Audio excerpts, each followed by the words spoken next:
Okay, here I am today to, as I'm driving, to take time to talk to you about qualitative research.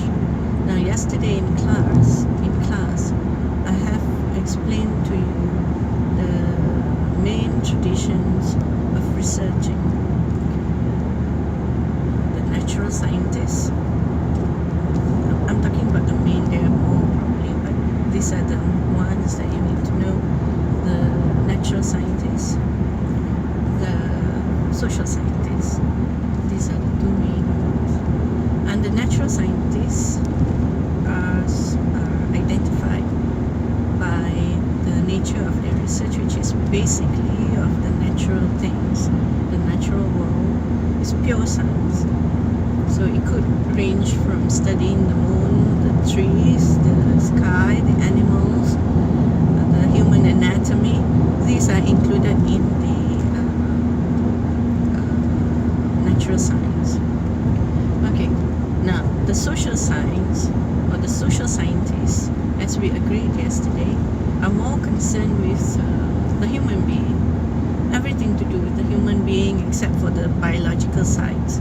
Anything to do with the human biology, human conditions in terms of communication, dealing with people, mood, personality, social activities, everything that you can think of. So these are the two groups of scientists, at least, that we know of. Now, let's zoom in a little bit to the social scientists. Before we go to the social scientists, let's understand the natural science world. Okay, the natural scientists believe that the world is in order, very structured. We know that things are quite constant. What happened, like one of you said, the moon, the sun, they regularly orbit on the moon orbits on their path, the earth. Never once they have decided to change their path. So they are constant. They are structured in a way that is there, and they are within this our universe, the solar system, and they have a course of action that they do every day without fail. They are very ordered, they're very organized, and therefore very predictable. You know when the moon, you can count actually when the moon will be full moon, half moon, etc. So prediction is possible. The same goes with animals like cats, dogs. You kind of know already what their life cycle is. You can predict, and you know that they make the same sound. That kind of thing. So they are very fixed in nature.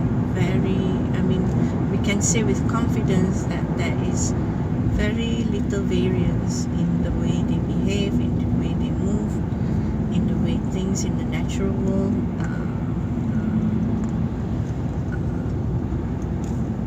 proceed in the day-to-day,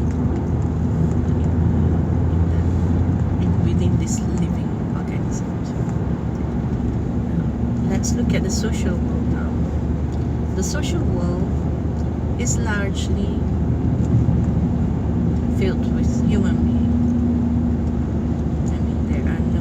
We don't live with monkeys and stuff. We do mingle with them. We do have interaction with them as pets, as part of our living, as part of the nature. But their existence is very natural. Whereas we as human beings, as I defined earlier, we interact, we have cognition, we have certain beliefs, experiences, and these experiences, cognition, belief, shape the way we behave in the social environment, how we deal with people, things we like, we don't like, how people think of us, affect us. So there, we are, unlike the natural world, we are very unpredictable. We are not fixed. We are fluid. We are ununiform, and therefore, compared to the natural world, it is not easy for us to have a generalized statement like women like to talk, men like to sleep. It's impossible to have that kind of, almost impossible to have that kind of statement, to make a general assumption. Or at least if you do statistical analysis, your findings will never be 100% women love to talk or 100% men love football. Very unlikely for it to be 100%. Even in the natural world, it won't be 100%, but it's better to generalize about your findings in the natural world compared to your findings in the social world. Okay, because of the social world being the way it is, as I have described, people become interested to research on the human being. Now, researchers have to accept that to be within the academic world, to be accepted as researchers, their findings to be valued, they have to abide by certain rules of conduct, of research conduct. They have to follow procedures. Now, because in the past, natural science and natural research has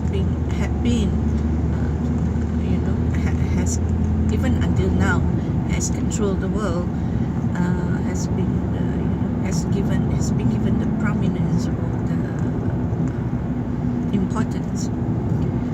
They kind of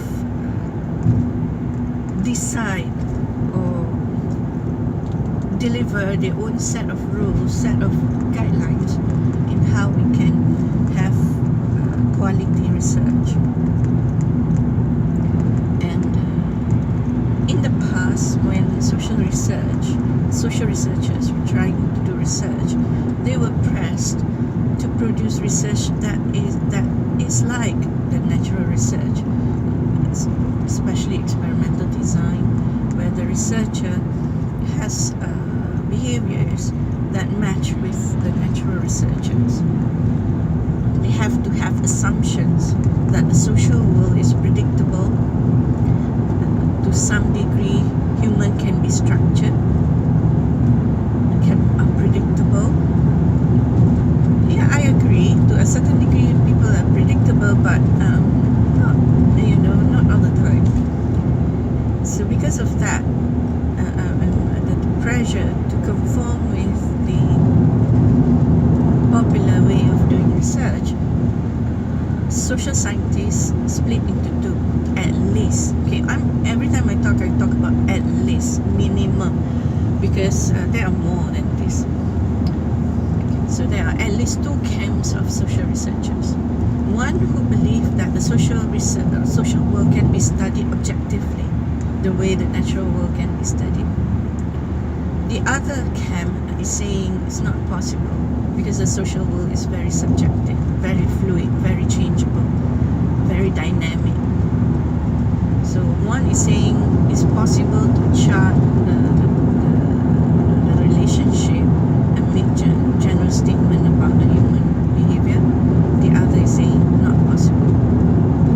Now those who try to abide by the natural scientist way of doing research and adopting the natural scientist way of doing research call themselves identified as positivist researchers.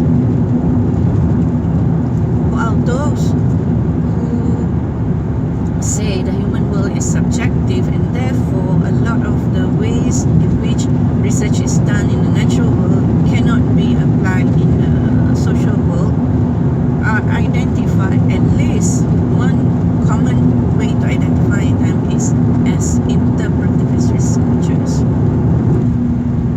Interpretivist researchers.